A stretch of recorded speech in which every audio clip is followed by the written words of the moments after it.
We're talking with Paul Fitzpatrick of the 1792 Exchange. And we've been talking about how woke corporations are a real threat to the American way of life. And the scary part about it is we're funding all of this.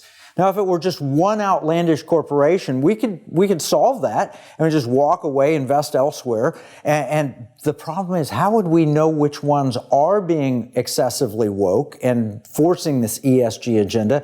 And how do we identify those that are not?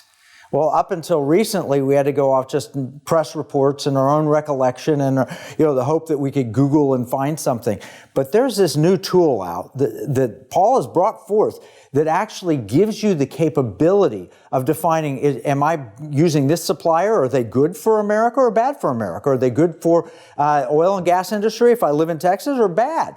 So, Paul, tell us about your new tool. Oh, thank you, Kevin. We have developed this Spotlight report. It's really a series of reports. The first one we're rolling out, we're calling our corporate bias ratings. And what our research team has done, and you alluded to it, you're going to have to take a lot of time to research all of your vendors. What we've done is we've evaluated over 1,000 companies, and we're not stopping, on their likelihood of canceling or denying service for ideological reasons. Could be political, could be faith-based.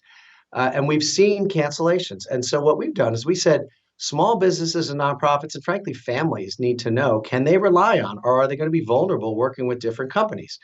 And we have taken the panoply of types of industries and companies, certainly starting with what we call pinch points, whether it be in your business or your nonprofit or your family. You think about in the IT space, you think about the banking and finance space, they could shut you down in a minute if they turn it off, one of the services. So we have evaluated on high, medium, or lower likelihood or risk of canceling or denying service.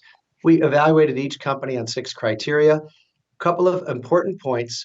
I know a lot of your viewers care a lot about investing. This tool is not intended to guide your investments, nor are we vetting their products and services, nor the price.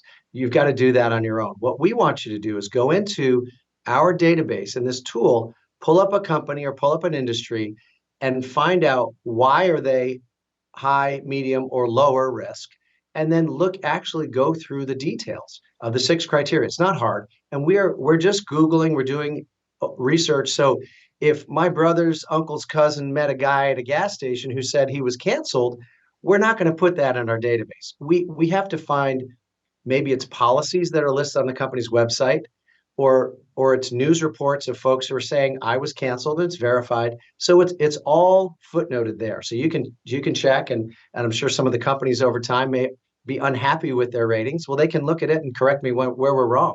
Yeah, no, I want companies to look at their ratings, and I want them to correct them so that they go back to neutral. I want my business, I don't want them to, I say this all the time, I don't want Christian cola. If you make Christian cola, I want the best tasting cola with a company that's not destroying my values.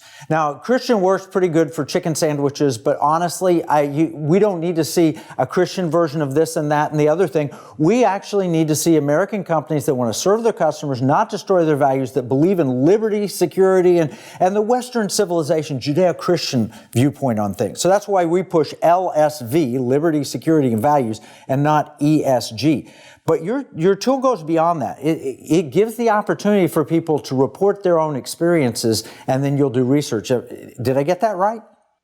Yeah, that's exactly right. Because there are people out there who maybe been fired, they've been denied service, they've been canceled, but they, for whatever reason, hadn't publicized it. I talked to a large nonprofit here in town in Washington, D.C.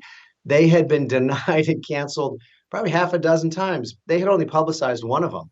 Well, once they wrote about it after talking to me, well, now I can link to that story and publicize it. And frankly, it affected the ratings of some of these companies, these vendors. And so, yes, on our website, a couple things you can do. If you can't find one of your vendors, there's a place where you can submit it, and then we'll do the evaluation and then put it up. Now, we have a small team, so it's going to take a little time.